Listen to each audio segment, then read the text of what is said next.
بسم اللہ الرحمن الرحیم۔ سورۃ الرحمن کو عروس القرآن یعنی قرآن کی دلہن بھی کہا جاتا ہے۔ رحمان اللہ تعالیٰ کا صفاتی نام ہے جس سے مراد نہایت مہربان ہے۔ یہ سورت مکی ہے۔ سورۃ الرحمن قرآن مجید کی ایک خوبصورت اور عظیم سورت ہے جس میں اللہ تعالیٰ نے اپنے بندوں پر جو کرم کیے ہیں ان پر شکر کرنے کا حکم دیا ہے۔ ایک ہی آیت فَبِأَيِّ آلَاءِ رَبِّكُمَا تُكَذِّبَانِ کو 31 بار ارشاد فرمایا گیا ہے۔ احادیث سے ثابت ہے کہ جو شخص اس سورت کی تلاوت کرے گا قیامت کے دن اس کا چہرہ 14ویں کے چاند کی طرح چمکے گا۔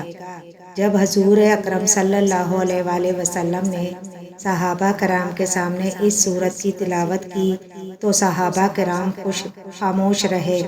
اس پر رسول اللہ صلی اللہ علیہ وآلہ وسلم نے فرمایا، تم سے اچھے تو جن تھے جب بھی میں ان کے سامنے فَبِأَيِّ آلَاءِ رَبِّكُمَا تُكَذِّبَانِ پڑھتا تو وہ کہتے کہ اے اللہ ہم تیری کسی نعمت کی ناشکری نہیں کرتے۔ یہ سورت ہر قسم کی حاجت پوری کرنے کے لیے بہت مؤثر ہے۔ حاجت کے لیے اس سورت کو 11 روز 11 مرتبہ پڑھے، انشاءاللہ ہر حاجت پوری ہوگی۔ ہر فرض نماز کے بعد اگر یا رحمانو کی ایک تسبیح پڑھ لیں تو اس کی برکت سے یادداشت اور ذہانت میں اضافہ ہوتا ہے اور اس سے قلب میں عاجزی بھی پیدا ہوتی ہے۔ جس شخص کا گلا خراب رہتا ہو یا سینہ تنگ ہو، تھوڑی سی دیر میں سانس پھول جاتا ہو، بخار دمہ ہو، روزانہ بعد نماز عشاء 100 مرتبہ سورۃ الرحمن کی پہلی 2 آیات پڑھیں، انشاءاللہ تعالیٰ اس مرض سے نجات حاصل ہوگی۔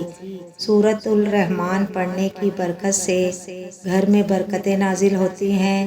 اگر کسی پر جنات کا اثر ہو وہ زائل ہو جائے گا، اگر کسی پر جادو یا برے تعویذوں کا اثر ہو وہ دور ہو جائے گا، اگر ایسا بیمار ہو کہ ہر دوا بے اثر نظر آتی ہو اس کو شفا ملے گی، اگر کسی بچے کو چیچک ہو گئی ہو اس کو دم کرنے سے اس کو فائدہ ہوگا، اگر کوئی شدید حاجت ہو اس سورت کی تلاوت کرنے سے وہ پوری ہوگی۔